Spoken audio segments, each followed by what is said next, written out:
Nellore rural తహసీల్దార్ కార్యాలయంలో ప్రజా విజ్ఞప్తుల దినం జరిగింది. ఈ సందర్భంగా తహసీల్దార్ కృష్ణప్రసాద్ వివిధ ప్రాంతాల నుంచి వచ్చిన అర్జీదారుల దగ్గర నుండి అర్జీలు సేకరించారు. వారి సమస్యలను పరిశీలించి వెంటనే పరిష్కరించేందుకు తమ వంతు కృషి చేస్తామని చెప్పారు. ఈ కార్యక్రమంలో డిప్యూటీ తహసీల్దార్ నాజర్, వివిధ శాఖల అధికారులు తదితరులు పాల్గొన్నారు.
ఈరోజు సోమవారం ప్రజా విజ్ఞప్తుల దినం కింద పీజీఆర్ఎస్లో మనం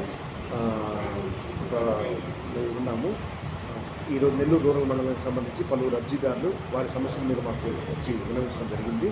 వాటిలో రెండు విషయాలు మనకి బోధపడుతున్నాయి. ఎక్కువ మంది వాళ్ళ యొక్క పాత ఇప్పుడు కేటాయించబడిన ప్లాట్లు వాళ్ళు చూపించుకొని వెళ్తున్నారు. అదేవిధంగా కొంతమంది వారికి సంబంధించిన ప్లాట్లు పొజిషన్లోకి వెళ్ళాలన్నా వేరే వాళ్ళ ఆక్రమణకు పోయిందని కూడా చెప్తున్నారు.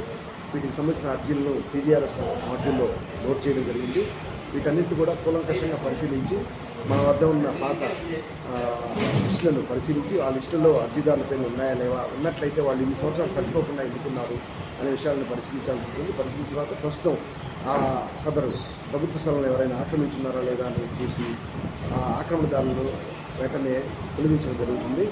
ఒకవేళ ఎవరైనా అనాథరైజ్గా ఉండి పేదలై ఉండి వాళ్ళు స్థలంలో ఇల్లు కట్టుకుని నివసిస్తుంటే వాళ్ళ అర్హులైతే వాళ్ళకి వాళ్ళ అర్హతను బట్టి ప్రభుత్వ నియమ నిబంధనలు బట్టి పట్టాలను ఇవ్వడానికి ఆస్కారం ఉంటుంది కాబట్టి ఆ విషయాన్ని పరిశీలించి వారికి పట్టాలు మంజూరు చేయడానికి తగు చర్యలు తీసుకుంటాం. ముఖ్యంగా రూరల్ ప్రాంతం నుండి అంటే కందమూరు, ఆమంచల నుంచి కొంతమంది వన్బి అడంగం కోసం వచ్చినారు. వాళ్ళు ఇంకా నమోదు చేసుకోలేదు కాబట్టి వాళ్ళని కొంతమంది రిజిస్టర్ కాగితాలు కూడా కలిగి ఉన్నారు కాబట్టి వాళ్ళని సచివాలయంలో విఆర్ఓ ద్వారా నమోదు చేయమని చెప్పి వాళ్ళకి సలహా ఇవ్వడం జరిగింది. వాళ్ళు వెంటనే విఆర్ఓ ఫోన్ చేసి ఆ విఆర్ఓకి వాళ్ళని మనం టైఅప్ చేశాం కాబట్టి వెంటనే ఈరోజే వాళ్ళు నమోదు చేసుకుంటే వాళ్ళు నిర్ణీత గడువులోగా వాళ్ళకి వన్బి అడంగం మంజూరు చేయడం జరుగుతుంది. కాబట్టి అందరూ కూడా ప్రతి సోమవారం ప్రజా సమస్యల పరిష్కార వేదిక PGRS అనే ఈ అవకాశాన్ని వినియోగించుకొని వారి సమస్యలకు సత్వర పరిష్కారం పొందగలరని కోరుచున్నాను. Thank you.